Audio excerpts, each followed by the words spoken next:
Welcome back to the Ed Show, and thanks for watching tonight. Well, Arizona Senator John McCain still in denial, still fighting against change. He is stubbornly standing in the way of repealing Don't Ask, Don't Tell. And to make matters worse, he keeps moving the goalposts.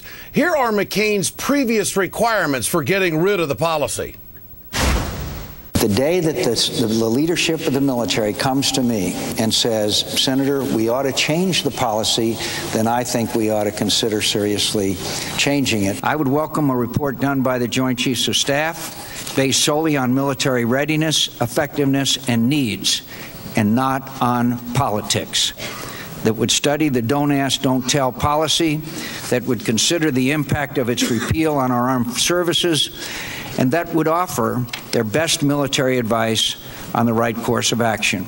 Well, now he's got what he wanted. The Pentagon study is done, and military leaders are strongly urging repeal.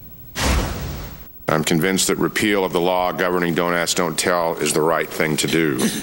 Back in February, when I testified to this sentiment, I also said that I believe the men and women of the armed forces could accommodate such a change, but I did not know it for a fact. Now I do. And so what was my personal opinion is now my professional opinion. I would not recommend repeal of this law if I did not believe in my soul that it was the right thing to do for our military, for our nation, and for our collective honor. So, the chairman of the Joint Chiefs of Staff says it's a fact that repealing Don't Ask, Don't Tell is the right thing to do. But McCain is still blatantly disregarding the military leadership he claimed to respect. Now he's saying the Pentagon, well, they didn't do the study correctly. What I want to know, and what it is the Congress's duty to determine, is not can our armed forces implement a repeal of this law, but whether the law should be repealed. Unfortunately, that key issue was not the focus of this study. John McCain is sadly out of touch. His attitude on this is absolutely disgraceful. For more, let's bring in openly gay Congressman Jared Polis of Colorado. Congressman, good to have you with us tonight. Have we done everything we have to do to make this happen, to have this rule repealed in the military, in your opinion? Well, you know, Ed, this was an obvious call in the first place. You don't have to be straight to be able to fight for our country. It doesn't make any sense. No other Western country has this. I mean, you can do study after study. They're all going to show the same thing, that of course gays and lesbians are capable of serving in the military. And of course the military is a professional institution that is up to the challenge of allowing them to serve, like every other institution in society, like United States Congress, where there's 4 gay people, where they're like our police forces. I mean, this is just a bizarre discussion we're having. You can keep coming out with data. It's all going to point in the same direction. It's time to allow gays and lesbians to serve in the military. Is this the civil rights issue of our time?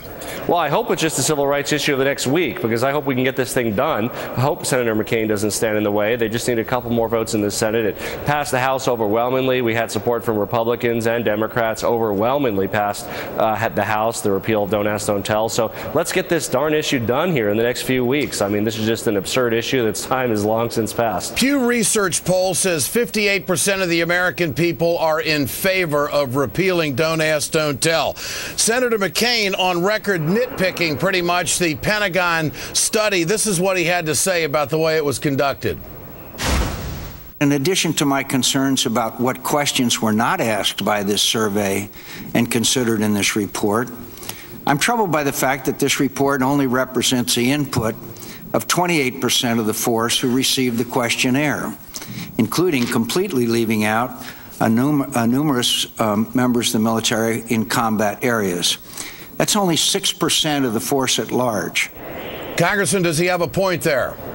You know, I've talked to friends of mine in the military, constituents. They said the military's never asked for their opinion about what's on the menu, any of the other conditions. This has been the broadest reaching model for input from members of the military on any major decision. I mean, and again, and of course you can ask more, but any statistician can tell you can easily model the attitudes of everybody from the significant number that were surveyed. Of course, the men and women in the military overwhelmingly support allowing gays and lesbians. They have gay and lesbian friends, sometimes brothers, sisters, cousins. I mean, this is just a stigma that maybe a few old white male senators have, but the men and women of the military are long past this. What do you say to the thousands that have been put out of the military. How would you implement them back in as soon as possible? And of course, when you look at our resources, we could certainly use the help. Well, let me speak to the men and women that were wrongfully discharged under this policy. I do hope that you consider a career in the United States military after we repeal the Don't Ask, Don't Tell policy. You will have every kind of opportunity, no more or no less, than every other American to serve your country with honor and with openness. Congressman Jared Polis, good to have you with us tonight. Thanks so much. Always a pleasure, Ed.